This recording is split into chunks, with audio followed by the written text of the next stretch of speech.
Estamos de volta aqui com o nosso Matina, são 9 horas em ponto e você vê imagens ao vivo aí da Avenida Interlagos, em Angra dos Reis, no Rio de Janeiro, para você que está assistindo a gente aí pelo redeunião.com.br. O trânsito está fluindo normalmente aí. Bom dia para você que está ligado também no Rio Grande do Norte, no Maranhão, em Brasília, no Acre, em São Paulo. Obrigado pela sua audiência e pela sua companhia de sempre. Aqui no nosso Matina é sempre bom ter você aí do outro lado da tela.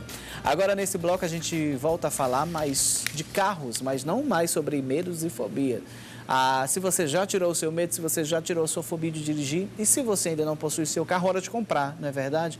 Agora a gente vai falar com o advogado Dr. Carlos Rebouças uma coisa importante para quando você for adquirir o seu veículo, principalmente o seu veículo usado. Tem muita gente ainda que não pode comprar o 0 km, mas ele também vai dar algumas dicas sobre isso, para que você não tenha algumas dores de cabeças aí depois aí onde você comprou. Então o que você deve observar quando você comprar o seu carro usado? Dr. Carlos Rebouças, mais uma vez, muito obrigado pela sua presença aqui. Bom dia, tudo bem? Obrigado. Bom dia, obrigado a você. Olha só, tem muita gente que ainda não pode comprar o carro 0 km, a gente sabe que existe uma questão de facilidade, de financiamento, mas prefere optar pela questão de comprar o carro usado. Vamos começar a falar sobre a garantia desse carro usado. A gente sabe que o novo 0 km depende da fábrica. Tem gente que oferece 1 ano, 3, 5, tem fabricante oferecendo até 6 anos aí no mercado. Mas o carro usado geralmente é o quê? 3 meses. Essa garantia é procedente? Pode só os 3 meses realmente? Bom, na verdade, tanto faz o carro usado como o carro novo. O Código de Defesa do Consumidor não faz distinção. Ele fala em bens duráveis e bens não duráveis. O veículo, ele sendo novo ou ele sendo usado, ele é um bem durável. Então, a garantia legal é de 90 dias, certo? É a garantia chamada de garantia legal. Tudo aquilo que for dado de garantia suplementar, ou seja, fora dessa garantia legal, será de responsabilidade de quem vendeu. No caso do carro usado, da revenda, no caso do carro zero, a fábrica. E isso também não quer dizer que a revenda de carro novo também não tenha essa responsabilidade também solidária. O que acontece é o seguinte: a partir do momento que uma fábrica diz, lhe dou 1 ano de garantia, lhe dou 2 anos de garantia, isso é uma garantia fora da garantia legal. Apenas após os 90 dias da garantia legal é que começa a contar essa garantia suplementar ou garantia contratual dada pela fábrica. No caso dos carros usados, da mesma forma. Se você se dirige até uma revenda de carro usado e compra esse veículo e ele vem apresentar algum problema, seja de que for, não só de motor e caixa de marcha, como algumas revendas querem fazer crer, mas de defeito no ar-condicionado, no vidro do carro, na porta, na suspensão, seja em que for esse defeito, se for dentro do prazo de 90 dias, a lei garante que você tem direito ao conserto por parte de quem lhe vendeu. Entendi. Então, o que é que deve ser observado na realidade? Porque tem muita gente, infelizmente, não são todos, por gentileza, a gente sempre fala isso, a gente não generaliza aqui, mas tem algumas revendas de carros espalhadas aí pelo país que distorcem o odômetro do carro. Para quem não sabe, é aquela parte lá que fica marcando a quilometragem do carro, né? Porque hoje, na maioria deles, são eletrônicos, mas eles conseguem tirar e disfarçar. Mas, se acontecer isso, como é que esse comprador pode entrar juridicamente para que realmente tenha seu dinheiro de volta? Muito bem, o Código Civil, né, de 2002, ele traz objetivado que todos devem agir com boa fé. No caso, né? A boa fé objetiva deve permear todo e qualquer contrato. Imagine um contrato de consumo. Então, isso é de uma extrema má-fé. Existem, sim, pessoas especializadas, inclusive, que vendem esse serviço, que andam com uma maletinha embaixo do braço, que tem um equipamento de voltar o odômetro do veículo, a quilometragem, seja ele digital, ou seja ele analógico, né? O analógico é mais fácil porque você volta até no dedo. Então, mas eles fazem isso, sim. Então, isso é de uma má-fé extrema. Se isso for detectado, tem que se entrar com ação. É crime contra o consumidor, inclusive isso, né? É crime também comum, porque é um estelionato, certo? Você induz em erro uma pessoa a comprar um veículo com um uso maior do que ele crê que está comprando, então é um estelionato, sim. Então, deve ser feito claro que tem que ter provas disso. Você deve fazer uma notícia-crime à delegacia e deve ingressar com ação civil de reparação de danos. Entendi. Agora, doutor Carlos Rebouças, vamos falar de uma questão que é bastante complicada, que é a questão do financiamento. A gente sabe que hoje tem a facilidade de você financiar em até 60 meses aí, né? Algumas fábricas fazem com entrada, então tira juros, tira isso, tira acolá. Quando você vai comprar o carro, na verdade, você é cobrado de uma taxa de abertura de crédito. Né? Se você já financiou o seu carro, ou seja, por exemplo, já é a segunda vez que você está comprando aquele carro, se você está fazendo pelo mesmo banco, você não paga a taxa de abertura de crédito porque você já abriu, só se realmente for abrir de um novo financiador. Essa taxa que eles cobram para a abertura de crédito é legal? De forma alguma, ela é vedada pelo Banco Central, né? A chamada TAC, taxa de abertura de crédito, ela não pode mais ser cobrada. Infelizmente, alguns bancos continuam cobrando e outros, inclusive, apenas mudaram o nome, né, dessa taxa de abertura de crédito para outra nomenclatura e aí continuam cobrando. E junto com essa taxa de abertura de crédito, tem outras taxas totalmente irregulares, como, por exemplo, a taxa para avaliação. Ora, se você está comprando o seu veículo, é você mesmo que está avaliando se o veículo vale aquilo ou não, se vai pagar aquilo ou não. E aí você vai pagar uma taxa de 300, 400 reais ao banco, que vai ser embutida no seu financiamento. Hoje, como o senhor falou, é embutida no financiamento. Tudo embutido, e aí vai ter juros sobre isso. Né? Primeiro você pagava o valor todo, mas hoje ele é embutido nas parcelas. Você embute. Tanto a TAC como essa taxa de avaliação. E tem uma que é um crime contra o consumidor que é praticado diariamente em todo o Brasil, que é chamada a tabela de retorno. A tabela de retorno nada mais é do que uma tabela que os bancos passam a revendas, aí tem retorno 1, retorno 2, retorno 3, aí tem todo um escalonamento na tabela, aonde aquele banco vai pagar um prêmio à revenda por ter feito mais uma negociação através daquele banco. Só que, na verdade, quem paga esse prêmio não é o banco, somos nós consumidores. Eles embutem essa taxa dessa tabela de retorno dentro do financiamento. Tem tabelas que vão de 3, 4, 5 mil, 8 mil reais esse retorno, que é em cima do valor do carro. E você não percebe. E eles colocam lá no contrato como crédito de terceiro ou como crédito autorizado, são duas nomenclaturas que já foram detectadas, e isso aí você vai pagar no final das contas 6, 7, 8 mil reais a mais em um veículo sem fazer parte do valor do bem. Certo? Então, sempre que for financiar um carro, primeira coisa que você diga para o vendedor, olha, é tabela de retorno 0, que é para ele já abrir o olho e já ver que você entende de alguma coisa e já ficar ao menos com receio de colocar essa tabela de retorno no seu contrato. Né? Então, todas são taxas totalmente irregulares e que são há anos, há décadas, postas para nós consumidores pagarmos, e isso tem que ter um basta. E o basta é o consumidor estar atento e, caso aconteça, caso ocorra, procurar o judiciário através de um advogado.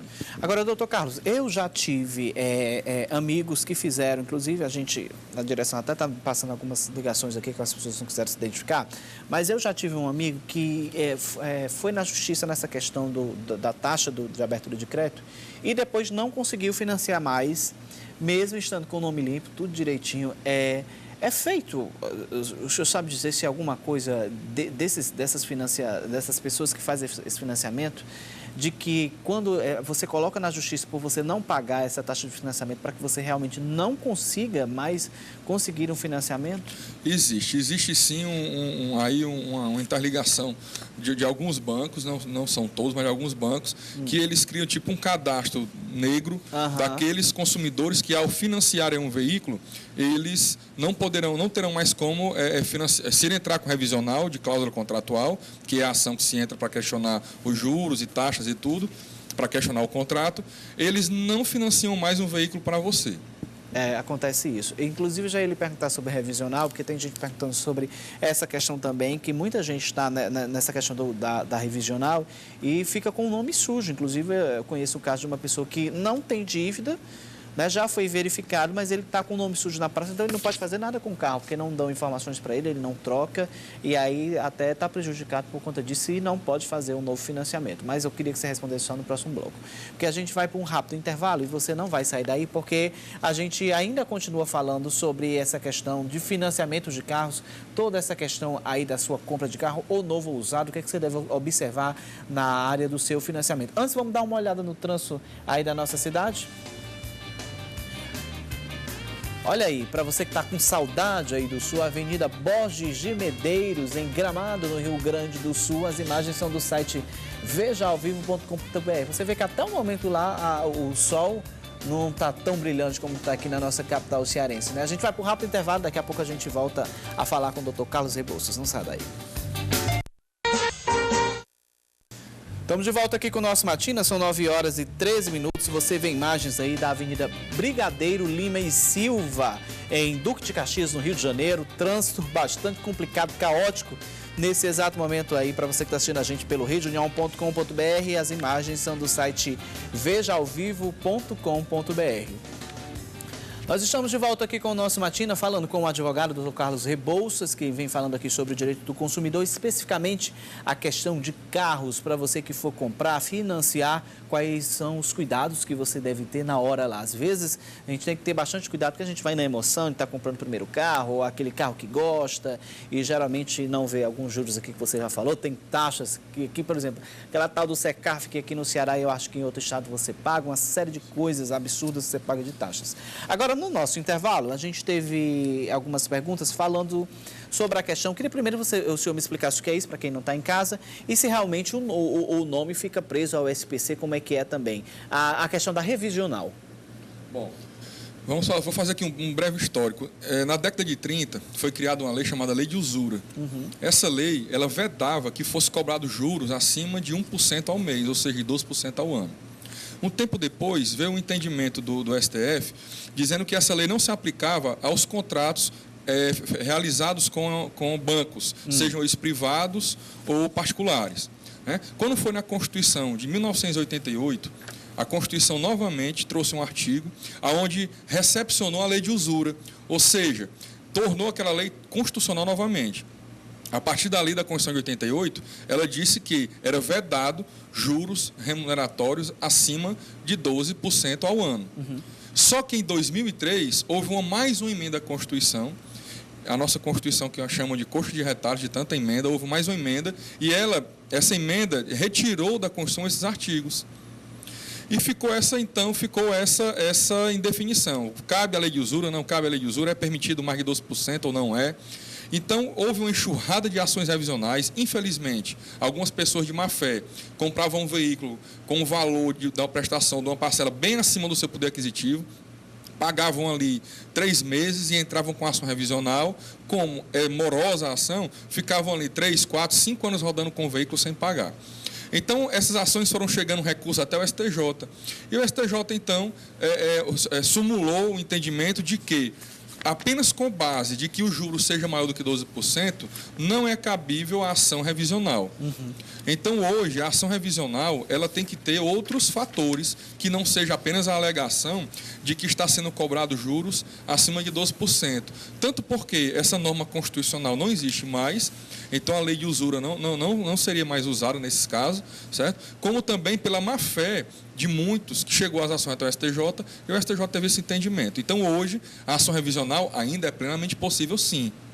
Agora, ela existe casos mais restritos, né? Você tem que questionar, como nós falamos aqui no bloco anterior, a TAC, né? A taxa de abertura de crédito. Realmente, algum juro também abusivo demais também pode ser questionado, né?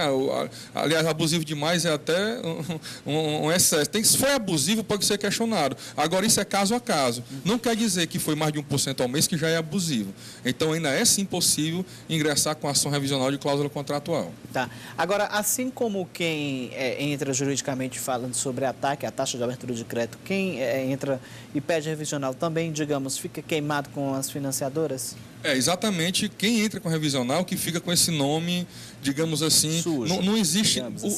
Na verdade, não podemos dizer sujo, porque não existe nada legal nisso. É uma coisa interna corporis dessas empresas, né?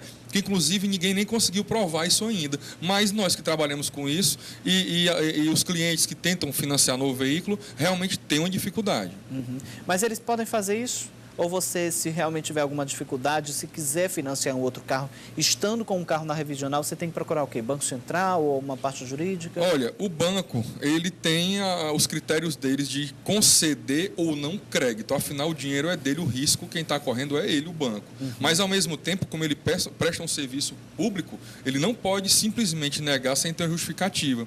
Você pode, sim, questionar, ir ao Banco Central e questionar se você está com o seu nome todo ok, não está devendo a ninguém, se tem uma renda suficiente, compatível com aquele financiamento, por que foi negado? E pedir uma justificativa. Entendi.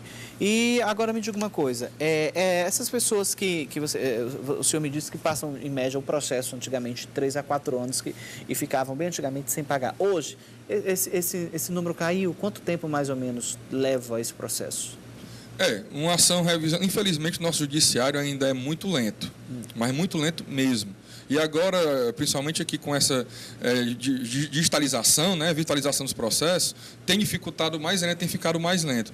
Então, uma ação em primeira instância depende muito da vara em que esse processo estiver, mas ainda demora entre 1 até 3, 4 anos ainda para se ter uma definição em primeira instância. Entendi. Depois ainda existe recurso para o Tribunal de Justiça, né, os Tribunais de Justiça dos Estados, e ainda existe o recurso para o STJ. Enquanto isso, o nome da pessoa pode ficar negativado no SPC ou no Serasa? De forma alguma. Se você entra com uma ação judicial, você está questionando um débito, o entendimento é pacífico de que aquele débito não pode gerar negativação do seu nome nos órgãos de proteção ao crédito. Então, o juiz deve sim conceder essa liminar, tem que haver um pedido liminar, né, onde o banco se abstém de negativar o seu nome e, no caso de já ter negativado, que ele retire o seu nome desse cadastro de devedores, até que aquele processo seja julgado. Agora, nesse processo, então, aí quando você entra com a revisional, a pessoa não fica pagando a prestação, então?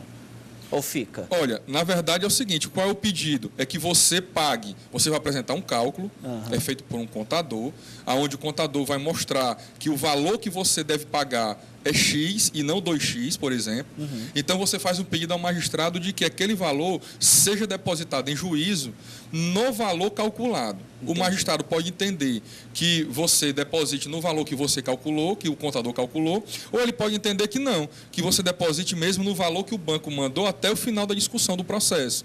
Em qualquer caso, na grande maioria, os magistrados mandam você depositar esse valor sem juros, sem os juros moratórios, né? Apenas com os juros remuneratórios. Porque o juro moratório é aquele juro de quando você atrasou, você entrou em mora. Então, aí são juros bem mais altos. Entendi. Então, geralmente, o magistrado tira esses juros e manda você depositar ou no valor que o próprio banco calculou, que é o valor original, mas sem juros, ou no valor que você calculou. E aí você faz esse depósito em juízo e aí o banco recolhe aquele valor através de alvará. Ou, se continuar pagando o valor das prestações, pode pedir realmente o que for, no caso revisional, para que tenha este dinheiro dos juros, então, de volta. Isso, se ele determina que você continua pagando no valor acordado inicialmente no contrato, chegando ao final do processo e constatando-se que realmente houve abusividade, você terá aquele valor ressarcido. Então, para a gente finalizar, quem tiver algum problema com financiamento, essa questão da taxa de abertura de crédito, revisional, pode procurar quem? Que tipo de especialista? É um advogado. Quem vai solucionar o seu problema é um advogado. Você vai procurar um advogado que trabalhe com ação revisional de cláusula contratual. Né? As pessoas, às vezes, buscam advogados como se fosse entender de todo e qualquer assunto. Entendi. Na verdade, claro que nós entendemos, temos uma base de toda a matéria, mas é sempre bom buscar uma pessoa que trabalhe com aquilo, porque cada ramo tem uma especificidade. Então, procura um advogado que trabalhe com ação revisional de cláusula contratual, que tem um escritório que trabalhe com isso, e ele vai indicar se sim ou se não. Algumas vezes já fui procurado e falei para quem me procurou dizendo, olha, não vale a pena você entrar.